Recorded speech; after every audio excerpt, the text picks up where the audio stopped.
It is a great honor to speak at this event today. My name is Rohingya. I changed my name 7 May 2016. I'm a Rohingya, born and brought up in Arkhana State, western part of Burma, Buthidaung Township. During democratic period time, my grandfather was a parliamentary secretary, but today I'm not a citizen of Burma because of 1982 citizenship law. During my childhood time in Arkhana State, after 1988 uprising, I have seen serious human rights violation, what I have faced in Arkhana State. As you all know, today historians have mentioned, after 1948, independence time, Rohingya were recognized as an ethnic group. Rohingya language were broadcasted, and 1961 to 65, Rohingya language was broadcasted. At 65, they strip of our radio broadcasting program. And 1982 citizenship law made us stateless. And after that, I have seen what situation, because I passed those situations.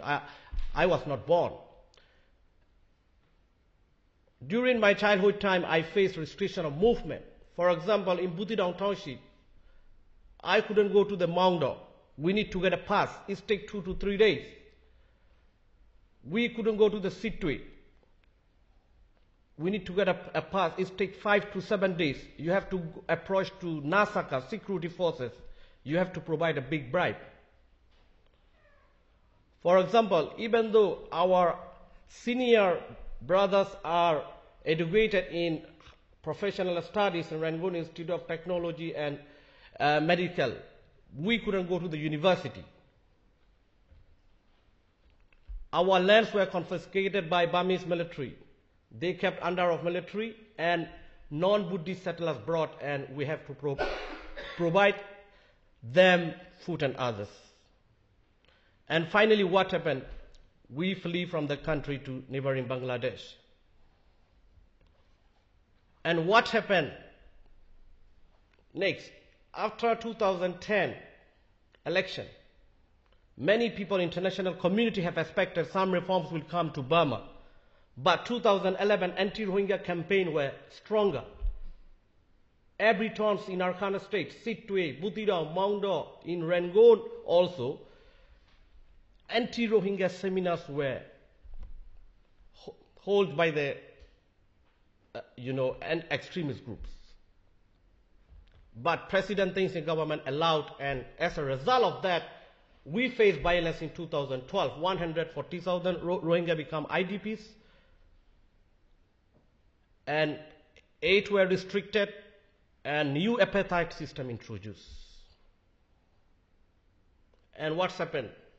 In 2014, we faced again Dushiradan massacre. And after the massacre, MSF have spoke out the truth, and MSF were kicked out. 8 groups were kicked out in March 13, 2014. And it's become more worse situation, and we were not excluded from the census, which was supported by EU and UK and US.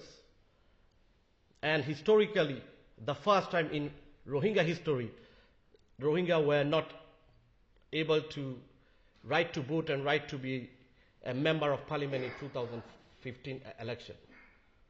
So if you look at the timeline, the situation of the Rohingya, from 62 when General Lenin took power, they strip of our ethnicity, and introducing 82 citizenship law, they strip away our citizenship by introducing 82 law.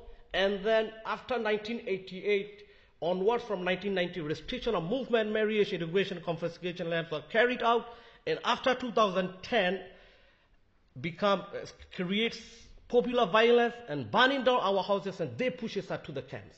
And then they block the aid to our people, and the people become, the people are facing genocide, I should say, because this is the system, the finalized. Whether you want to stay in camp without food or you leave the country. This is what Burmese government systematically wiped away our community. Like me, 1.3 million Rohingyas are facing today. Every time we receive the calls, they ask, what's going on? It's been 3 years. We didn't receive any help from international community.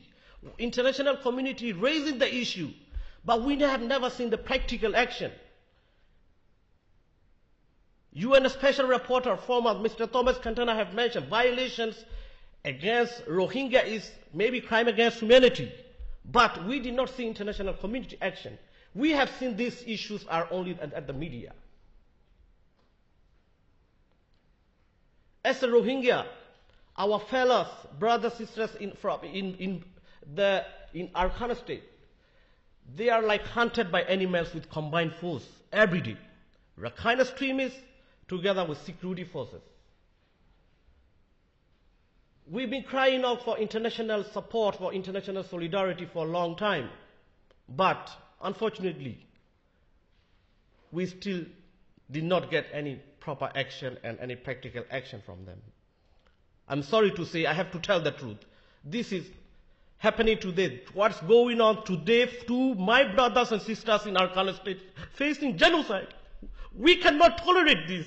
Every time we receive these calls, they always mention, we are dying, pregnant women are dying, children are dying, our mothers and fathers are dying. They become old, they don't have food, they don't have to go to even to the clinic, then they go to the sick hospital, they brought back a dead body. This is what's happening every day. As an activist, I shame myself, we can't do anything yet, unfortunately.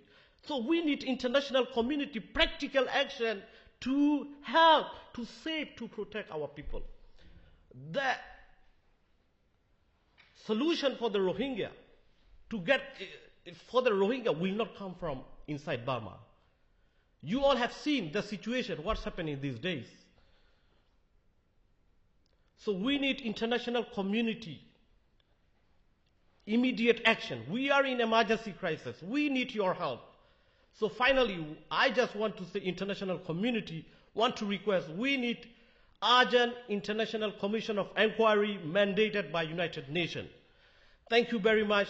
Please do not forget us. We need your help. You all are experts here today, sitting down and listening our people's situation.